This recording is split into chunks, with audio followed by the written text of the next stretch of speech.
Depois de tudo o que vimos, devemos acreditar nos psiquiatras quando dizem que ao virar da esquina está o seu novo avanço. E se a psiquiatria não está a funcionar, para onde vamos a partir daqui?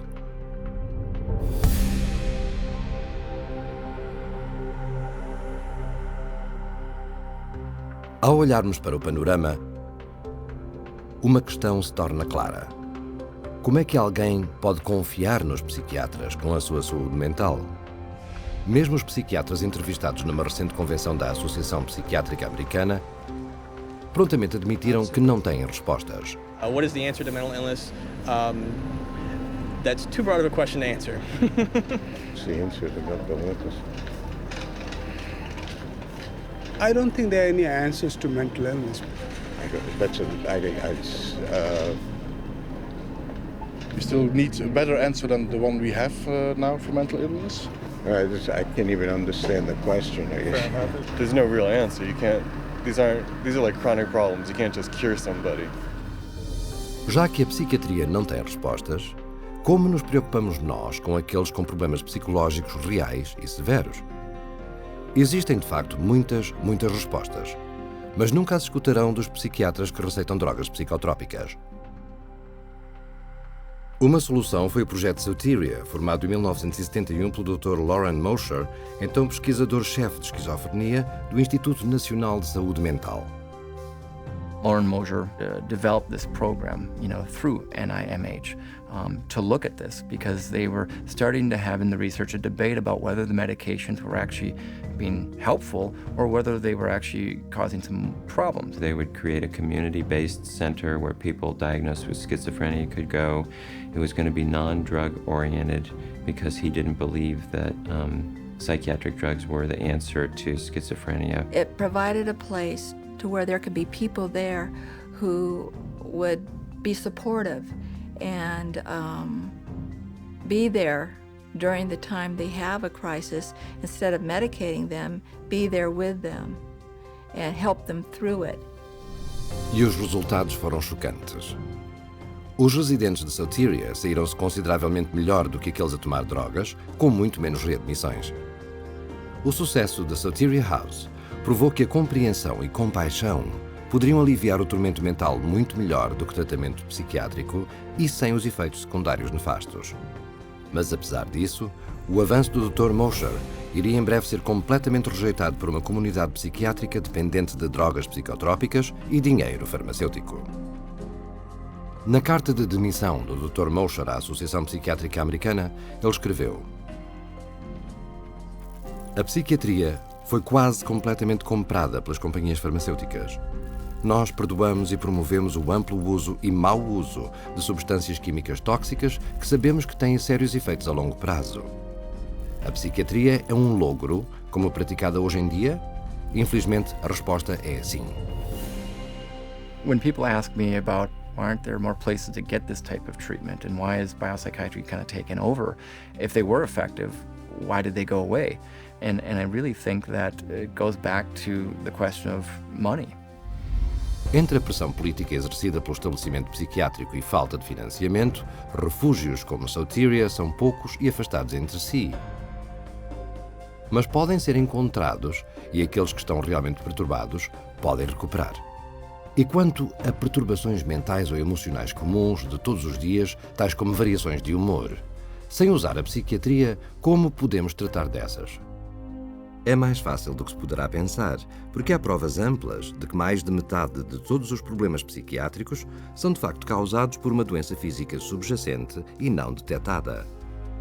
I would say nearly 100% of the time, when someone comes in wishing to get off of an antidepressant, I find some underlying issues that weren't addressed originally that may have contributed or else caused their mood disorder. And you start to look at all the different factors in their life.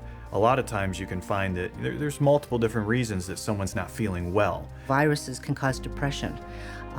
Digestive issues can cause depression and anxiety. Iron deficiency is very connected to depression. One of the effects of pesticide poisoning is depression. Little children, if they get a streptococcal infection, can become obsessive and compulsive.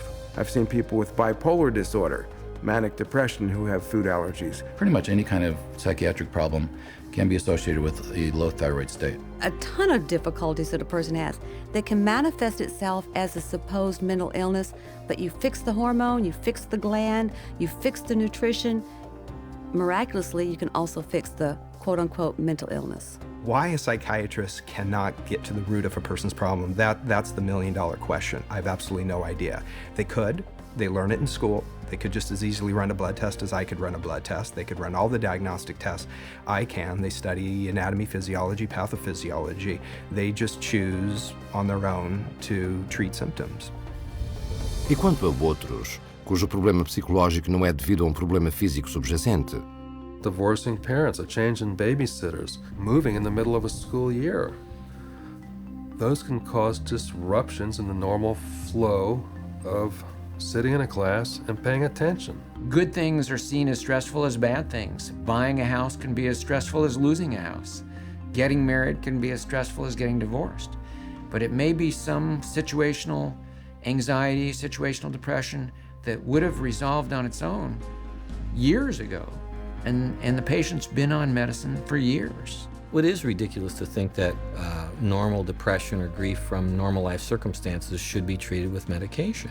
We didn't think this way before we had them, because people just took it for granted that life was difficult at times. It was stressful, painful, and, difficult emotions, be they anger, pain, sadness, grief. All these things are normal reactions, and to cover that up with medication is really to turn your back on what makes us human beings, which is our emotions. É claro, problemas mentais sérios às vezes requerem a assistência de outros. Mas devido ao tremendo poder do dinheiro das companhias farmacêuticas que mantêm os psiquiatras em posições de influência sobre o público, os média e o restante campo médico, o único tratamento de que irão ouvir falar é de drogas psicotrópicas. Mas há uma coisa que o consumidor pode fazer: insistir em consentimento informado preciso. Informed consent boils down to the patient must be told about their diagnosis and what the risks and benefits and alternatives are to the treatment. Risks and benefits and alternatives to the treatment, risks, benefits and alternatives to not treatment. Então, quais são os pontos-chave de consentimento informado no que diz respeito a drogas psicotrópicas? 1. Desordens psiquiátricas não são de facto doenças que requerem tratamento médico. 2. Não existe prova científica de que as drogas psiquiátricas resolvem ou curam problemas mentais. 3. Drogas psiquiátricas mascaram os sintomas e têm severos efeitos secundários de curto e longo alcance. 4. Drogas psiquiátricas podem causar dependência e habituação. 5. A maioria dos problemas mentais é causada por uma doença física subjacente. 6. Não importa quão severa é a perturbação emocional ou psicológica, existem muitas opções que não envolvem drogas psiquiátricas. Infelizmente, estes pontos são raramente ditos aos pacientes. I have over 2,000 clients, and I can honestly say 100% of them that have come to me, it has either been suggested that they take psychiatric drugs or they actually have taken them. And probably 70 to 80% have actually fallen into the trap and taken the psychiatric drugs because they didn't know what else to do. 50% of patients who are not treated for depression come out of it on their own without any therapy. Okay, that's never on an informed consent, but it is a fact. So, there's never a full informed consent. Mas a verdade está a sair. 14 leis estatais dos Estados Unidos agora restringem severamente a rotulação psiquiátrica e a dopagem de crianças. E uma lei federal de 2004 proíbe funcionários escolares de forçarem os pais a medicar os seus filhos ou filhas com psicotrópicos.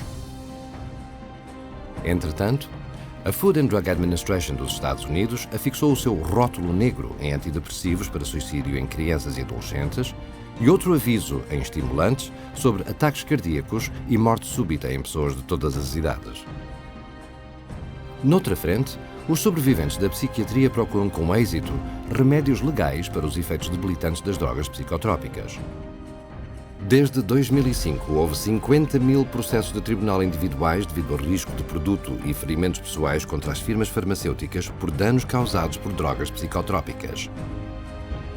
uma média de 34 processos por dia.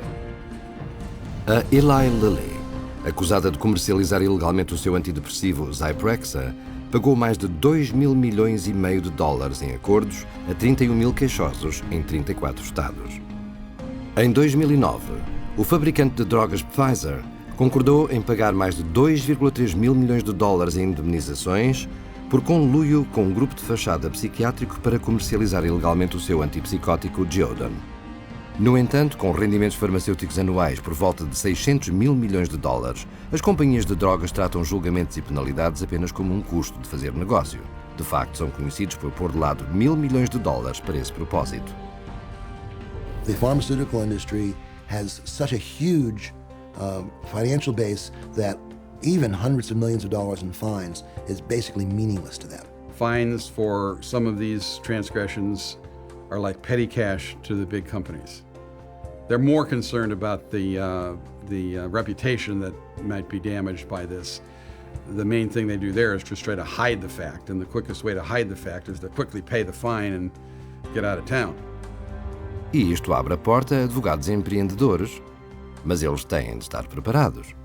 Lawyers need to understand that they do not receive adequate scientific training to conduct these cases by themselves.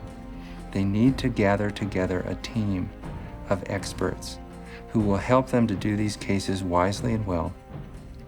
And then other people will begin to see the rates of success that we have had over the last 12 years doing what I call science-intensive litigation. You have to go to the experts in the field and say, okay, bring your expertise to bear, come to court, and tell people what you know. I have found that there's an overwhelming number of people that when they see the atrocities that have occurred with psychiatry and the way people have been treated, they are very willing to come over and testify against psychiatry and testify against techniques that are being used. O sistema de tribunal é só uma área onde as pessoas estão a falar. Você também pode ajudar ao partilhar este documentário com colegas de trabalho, clientes, pacientes, amigos e entes queridos. Ao fazê-lo, você responderá à pergunta final: o que posso fazer para proteger o nosso mundo do flagelo da psiquiatria e das drogas psicotrópicas? Obtenha os factos na CCHR.org.